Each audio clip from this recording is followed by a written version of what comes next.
તો ઘણી વખત અમુક લોકોને કોર્ટમાં કેસ ચાલુ હોય એટલે તારીખ પે તારીખ આપવાનું ચાલુ થાય એટલે લોકોને શું કાયદાની માહિતી હોતી નહીં કે જાણકારી ઓછી હોય કાયદા વિશે, એટલે લોકોને એવું લાગે કે કોર્ટમાં તો ખાલી તારીખ પે તારીખ જ ચાલે છે, ખાલી તારીખ આપી અને અમને છૂટા કરી દેવામાં આવે છે. પણ એવું નથી હોતું. તારીખ આપવા પાછળના પણ ઘણા કારણો હોય છે, જે હું આજે તમને જણાવું છું.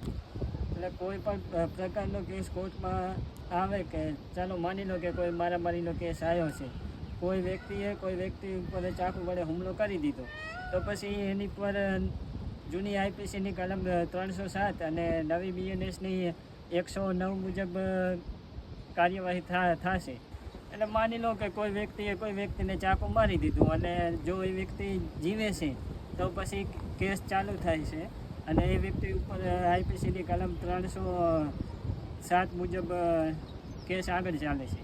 અને જેમ કેસ આગળ ચાલે છે તે પ્રક્રિયા હું તમને આખી સમજાવું છું. એટલે કે સૌ પ્રથમ પોલીસની તપાસ પૂર્ણ થાય એટલે કોર્ટમાં ચાર્જશીટ રજૂ કરવામાં આવે. ચાર્જશીટ રજૂ કરવામાં આવે એટલે પછી કોર્ટ તરફથી તમને સમન્સ રજૂ કરવામાં આવે કે આ તારીખે તમારો કેસ છે તો આ તારીખે તમે હાજર રહેજો. એના પછી જે તે તારીખે તમે હાજર થાવ છો એ તારીખે તમને કોર્ટ દ્વારા પૂછવામાં આવે કે તમારા વકીલ ક્યાં છે ભાઈ. ત્યારે તમારો કોમન પ્રશ્ન હોય કે સાહેબ હજી વકીલ અમે રોક્યા જ નથી. પછી કોર્ટ તમને એક નવી તારીખ આપી દે કે ચાલો તમને અમે 1 મહિના પછીની તારીખ આપીએ છીએ, ત્યાં સુધી તમે આવતી તારીખે તમારા વકીલશ્રીને લઈને આવો.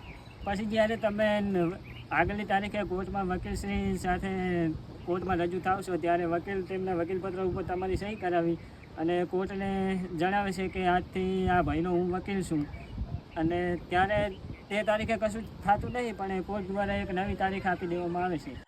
પછી કોર્ટ દ્વારા જ્યારે તે વકીલશ્રીને ચાર્જશીટ આપવામાં આવે છે ત્યારે વકીલ પણ એ ચાર્જશીટનો 1 મહિના જેવો અભ્યાસ કરતો હોય છે. પછી આગળની તારીખે જ્યારે આરોપીને રજૂ કરવામાં આવે ફરીથી, ત્યારે આરોપીને પૂછવામાં આવે છે કે શું આ જે તે ગુનો કર્યો છે ને આ 307 જેવી કલમ તમારા ઉપર લાગેલી છે, ગુનો તમને મંજૂર છે?